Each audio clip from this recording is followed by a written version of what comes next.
सभी परिजनों को सादर प्रणाम। आज हम 30 दिन बच्चों के लिए कुछ विशेष करना चाहते हैं। हर बच्चा यूँ तो जन्म से कुछ विशेषताएं लिए होता है और कुछ बच्चे के मन मस्तिष्क पर पूर्व जन्म की भी स्मृतियाँ होती हैं। पूर्व जन्म के कुछ कर्मों का प्रभाव होता है।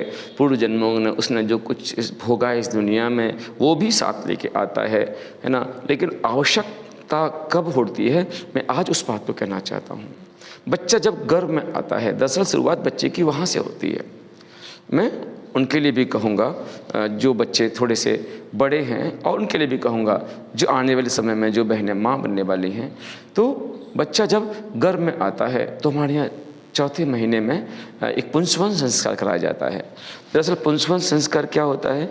पुंसवन संस्कार होता है कि उस बच्चे के अंदर किसी दिव्य आत्मा का आवाहन, हम उस सूक्ष्म जगत को संदेश भेजते हैं मंत्रों के द्वारा, कुछ कर्मकांड के मंत्रों के द्वारा, कुछ यज्ञ के द्वारा, कुछ ईश्वरीय स्मृति के द्वारा कि एक श्रेष्ठ आत्मा हमारे गर्भ में प्रवेश करे।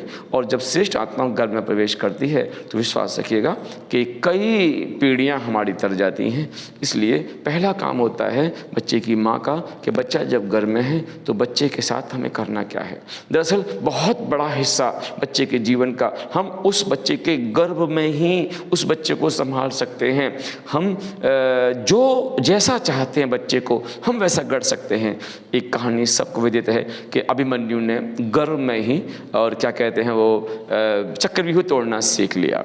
अभिमन्यु ने चक्रव्यूह तोड़ना से सीख लिया। वो चक्रव्यूह कुछ और है नहीं, वो युद्ध होगा, मैं जानता हूँ। वहाँ कुछ ऐसी व्यूह रचना की गई होगी जिसमें अभिमन्यु एक सीमा तक लड़ा है। और लेकिन चक्रव्यूह शब्द का अर्थ सिर्फ इतना सा है, इस संसार में पैदा होने के बाद हर बच्चे के साथ एक चक्रव्यूह होता है। कहीं कुछ संभावनाएं होती हैं, कहीं कुछ गरीबी होती है, कहीं कोई परेशानियां होती हैं, कहीं बाप ठीक नहीं, कहीं माँ ठीक नहीं, कहीं धन का अभाव है, कहीं ऐसा लगता है कि बच्चा पैदाइशी इस समस्याओं में जूझ रहा है। दरअसल वो कुछ और नहीं, वो चक्रव्यूह ही है ना।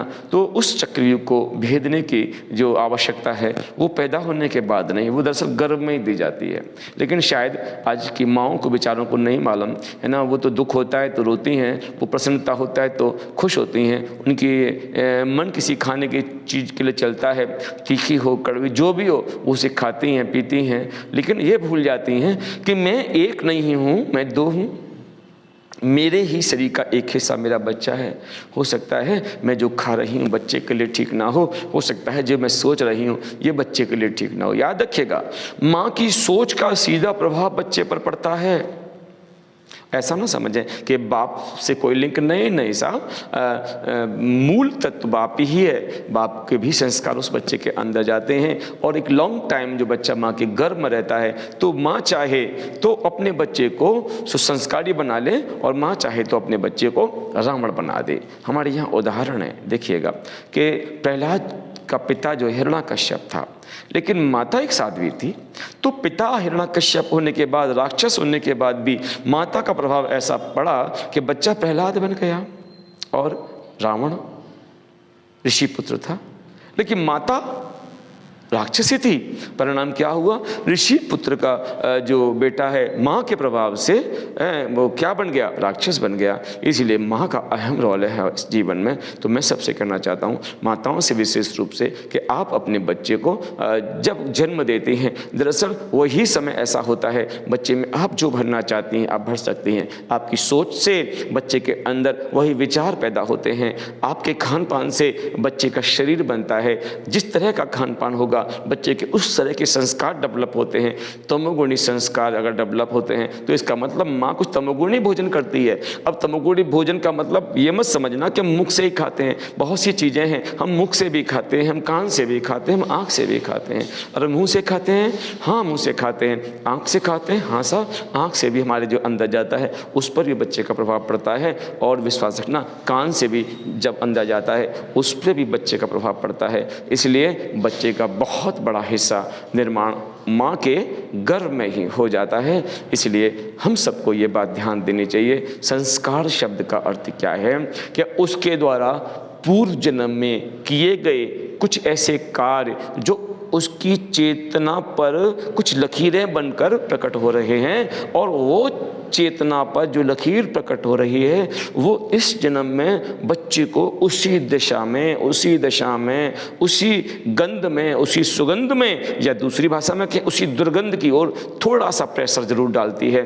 इसलिए हमें आवश्यकता है कि बच्चे का हम उस अवस्था से ख्याल रखें जब बच्चा माँ के घर में हो। घर वालों की सब जिम्मेदारियाँ होती हैं कि जब तक बच्चा घर में है माँ के साथ कोई तनाव ना हो, अच्छी अच्छी बातें सुनाई जाएं, अच्छी चीज़ें पढ़ाई जाएं, अच्छे चित्र दिखाए जाएं और महान वीरों की और साहसी पुरुषों की कुछ कथाएं सुनाई जाएं। इसका सीधा प्रभाव बच्चे पर पड़ता है। तो पहला काम जो होता है संस्कार निर्माण का होता है। इसलिए गुरु ने कहा है बेटा सबसे पहले गुरु माँ होती है, और माँ का काम है बच्चे को गर्भ में ही इतना पक्के कर दे कि वो बाहर इस दुनिया में आने के बाद वो उन्हीं संस्कारों के वशीभूत आगे चले जो माँ ने गर्भ अवस्था में उसको दिए हैं। पहली चीज़। अब आगे चलते हैं। अब जब बच्चा बड़ा होता है तो देखा होगा एक ही क्लास में बच्चे पढ़ते हैं, 5th में पढ़ते हैं, 5th में 50 बच्चे पढ़ते हैं, लेकिन किसी बच्चे का नेचर किसी से मिलता नहीं है। कोई बहुत उद्यमी है, कोई बहुत सीधा है, कोई पढ़ाई में बहुत होशियार है, कोई पढ़ाई में बहुत मंद है, कोई पढ़ाई में मंद है लेकिन और चीज़ों में बहुत होशियार है, कोई खेल कूद में होशियार है। जितने बच्चे सब विविधता लिए होते हैं। विविधता का मतलब क्या है? उनके संस्कारों में भिन्नता है, और जो भिन्नता है दरअसल इसी का नाम विविधता है। तो हम क्या करें कि बच्चे के अंदर परिवर्तन कैसे आवे? आज आमतौर पर देखा जाता है हर माँ के अंदर, हर पिता के अंदर शिकायत होती है कि ये बच्चा बात नहीं मानता। भाई थोड़ा समझिएगा, ऐसा नहीं है। आप जब बच्चे थे तो आप भी नहीं मानते थे। जो बात ना मानने वाली बात है उसको समझ लें कि आज आपकी उम्र कितनी साहब? आपकी उम्र 30 साल की है, 35 साल की है, आप 40 साल के हैं। बच्चा कितने साल का है? 5 साल का है आपका। तो सोचिएगा आपके और बच्चे के बीच में 30 साल का डिफरेंस है। आप इसका मतलब 30 सीढ़ी ऊपर से, और बच्चा 3 सीढ़ी पर खड़ा हुआ है। आप 30 सीढ़ी ऊपर से जो बात कह पा रहे हैं, जो उसे संदेश दे पाते हैं, जो उसे समझाना चाहते हैं, वो 30 सीढ़ी पर उन चीज़ों को नहीं देख पाता, उन्हें नहीं समझ पाता, और हम कहते हैं कि बात नहीं मानता, बड़ा ढीठ हो गया है। भाई ढीठ नहीं हुआ है। आपको क्या करना पड़ेगा? बच्चे के स्तर पर आपको थोड़ा सा उतरना पड़ेगा। हाँ, आप 30 सीढ़ी ऊपर हैं तो आप दूर तक का देख पाते हैं, आप दूर तक का देख पाते हैं, तो बच्चे को समझा पाते हैं कि बेटा ऐसा मत करना, ऐसा खतरा, ऐसा मत करना, वैसा खतरा। क्यों? क्योंकि आपने वो समस्याओं को देखा है, उनसे आप जूझे हो, इसलिए आप बच्चे को सावधान करते हो। लेकिन बच्चे के अंदर इस 5 साल में इतनी सामर्थ्य नहीं है कि 30 साल वाली सोच डेवलप कर सके। इसलिए वो हो सकता है आपकी कुछ बातों को इग्नोर करता हो, वो नहीं सुनता हो या नहीं मानता हो। तो ये ना मानना कोई इसका अवगुण नहीं है, ना मानना उसकी एक मजबूरी है। इसलिए मत कहिए कि नहीं मानता। आपसे एक बात और कहना चाहता हूँ। दरअसल बच्चों को जिद्दी बनाने में, बच्चों को क्या कहते हैं जिसे हम मनमानी करने के लिए हम माँ बाप की जिम्मेदारी होती है। एक जरा सी बात देखिए, आमतौर पर लोग माताएं कहती मिलती हैं बहुत जिद्दी हो गया है, बहुत जिद्दी हो गया है ना। तो अब क्या होता है, बच्चा सुनता है मैं जिद्दी हो गया हूँ, मैं जिद्दी हो गया हूँ। तो हर व्यक्ति की यहाँ एक समस्या होती है कि जिस तरह के शब्द उससे बोलते हैं वो अपनी एक मूर्ति बना लेता है, एक मूर्ति। तो आपने कहा जिद्दी हो गया है तो उसने क्या बना ली? अपनी एक मूर्ति बना ली। अब मूर्ति बना ली, अब उस किसी चीज में अगर वो जिद ना करे तो उसे लगता है मूर्ति खंडित हो गई, मेरी मूर्ति का फायदा क्या हुआ? अरे मेरी तो छवि जिद्दी की थी, अब मैं जिद नहीं करूंगा तो फिर मेरी छवि का क्या होगा? हालांकि सोचता नहीं है, लेकिन वो मूर्ति जो बनाई हुई है दरअसल उसका सारा व्यवहार उस मूर्ति के आसपास ही होता है, और मूर्ति बनाने वाला कोई और नहीं होता, माँ बाप ही होते हैं।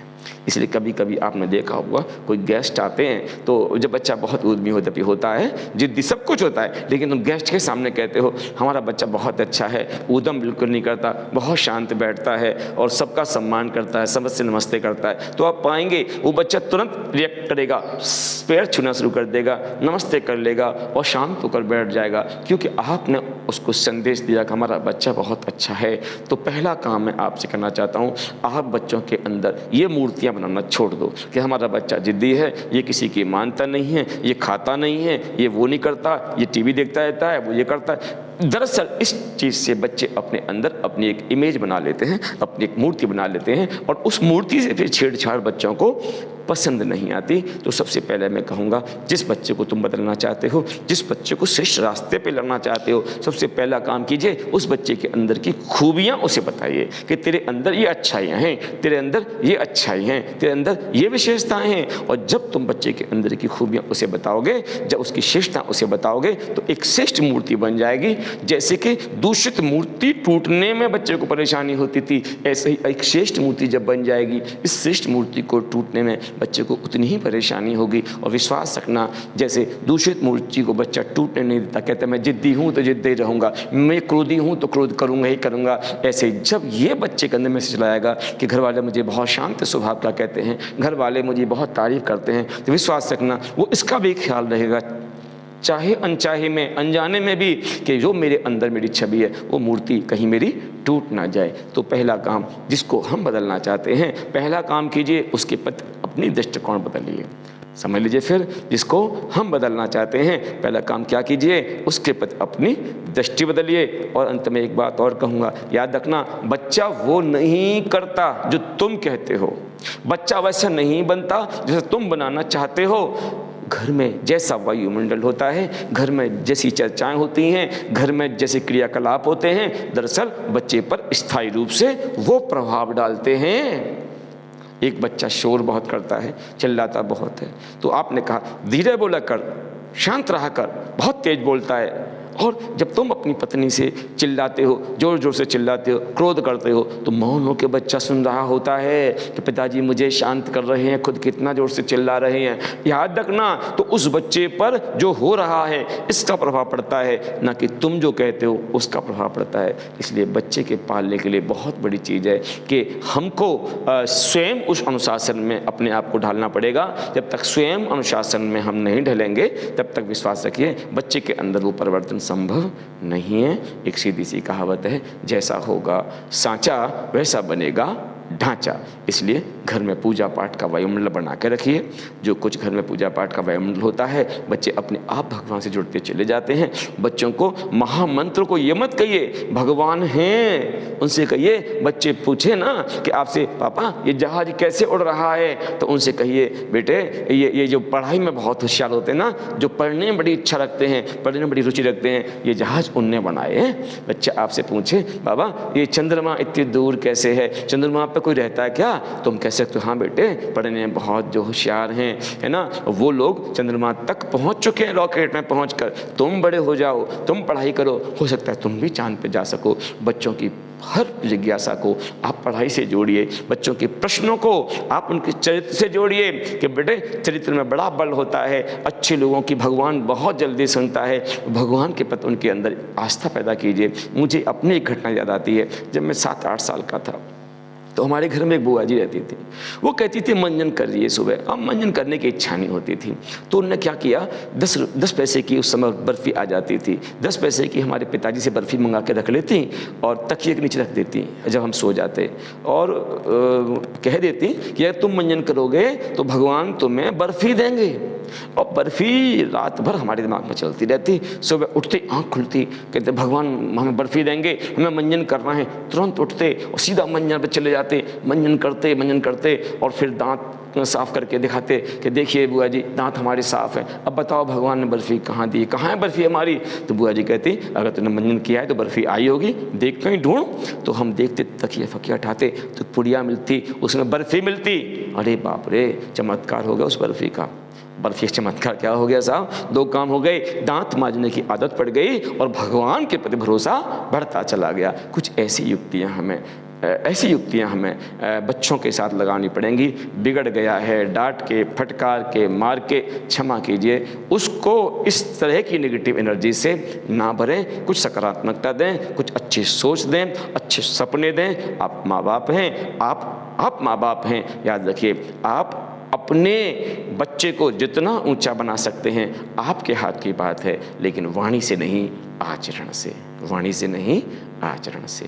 धन्यवाद, आज इतना ही।